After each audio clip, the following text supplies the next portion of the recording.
You. I'll end up kicking it. No straw on that. Yeah, so we all right? Yeah. I turned 25 this year, and something happened to me when I turned 25. A switch flicked in my head that made me think it was all right to use TripAdvisor.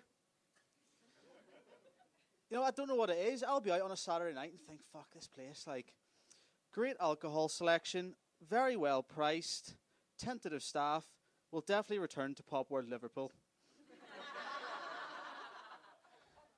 And another thing about being my age, like everyone that I went to school with has now got good jobs where they can afford to get married and have kids.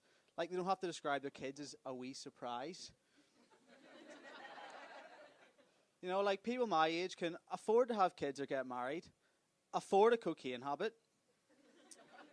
Or there's people like me who on a Wednesday morning have to consider if it's okay for a second time in a week to have Viennetta for breakfast.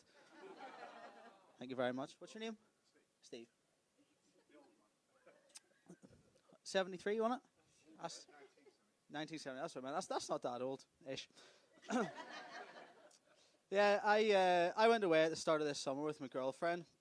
And the problem about going away at the start of summer is having nowhere booked for the rest of summer. And my girlfriend took great pleasure in reminding me about this the last few days that we were away. Like, we've nothing else to look forward to. That's us for the rest of summer now, isn't it? It's like, I know, just sit there and drink your sangria. When we got home, she was linking me her friends' countdown timers on Facebook. Like, Kelly and the girls only have 3 weeks to Magaluf. With your mates, that's not a holiday, that's a punishment camp. But we ended up booking to go away at the end of summer. But then this created the problem that for the next 9 weeks in the run-up to this holiday, I had to eat well, exercise, and save money.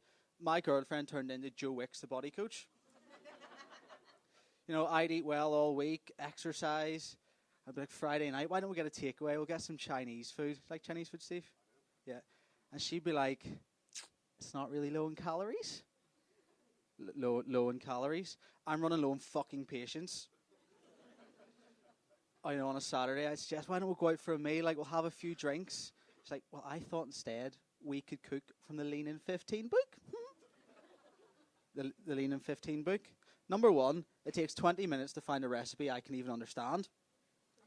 Number two, the last time we cooked from the Lean in 15 book, it took an hour and a half. The only thing that took 15 minutes was the pizza that I put in the oven at the end. Steve. But yeah, we got a cheap holiday at the end of summer with a load of friends. We went to Valencia. And what I hate these days is like every person you tell that you're going on holiday, they have a recommendation for you. Like, it gets annoying after a while, but someone actually recommended to us that when you're in Valencia, you should go on a cycle. It's got great integrated cycle networks. It's a really fun and enjoyable way to see the city. And at first I thought they were a bell end. But me and my friend Stephen decided to rent bikes and go for a cycle. But what we failed to realise is that cycling is still exercise in Spain. It's just in 30-plus degree heat. We ended up cycling 18 miles. Like, we got back to that bike shop, and we were, for want of a better word, fucked. I was sweating like Prince Andrew reading the Daily Mail. It was like some post-Brexit scene, just like crawling out in the street with Spanish people throwing change at me. It got me thinking, like, see if I was at home and any of my mates phoned me and were like, Nathan, tomorrow, me, you, the bikes, 18 miles, what do you say? I tell them to fuck off, never contact me again, and delete them off every form of social media. Yeah, summers have changed a lot now since I was a kid as well. Like, I used to love, like, finishing school for the summer and making your own fun. When you'd put, like, a board up against the wall and you'd spend 8 hours a day under it with your mate, just like, oh, that's fucking amazing, this. Like playing golf in the back garden, just a handful of stones in your dad's golf clubs. Just like driving range, just targeting your neighbour's windows. But, like, kids these days, there's, like, two extremes. Like, so there's two kids in the news this summer, two 16-year-olds.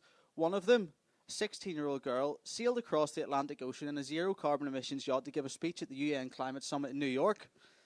That's making your own fun. And the other was a 16-year-old from America who played Fortnite for over 8 hours every single day. And he won the Fortnite World Cup. Has anybody heard about this? Yeah. He won $3 million. $3 fucking million at 16. That just gives kids all over the world license to, one, never leave the house, and two, never get a job. Like, if I had to finish school for the summer and said, Mom, I'm going to sit in, I'm going to play PlayStation, I could win $3 million. She'd hit me a slap, tell me to get outside, get up a tree, and don't come back down until I start school again in September. Guys, you've been fantastic. Thank you for minding my drink, Steve. I've been Nathan Moore. Thank you.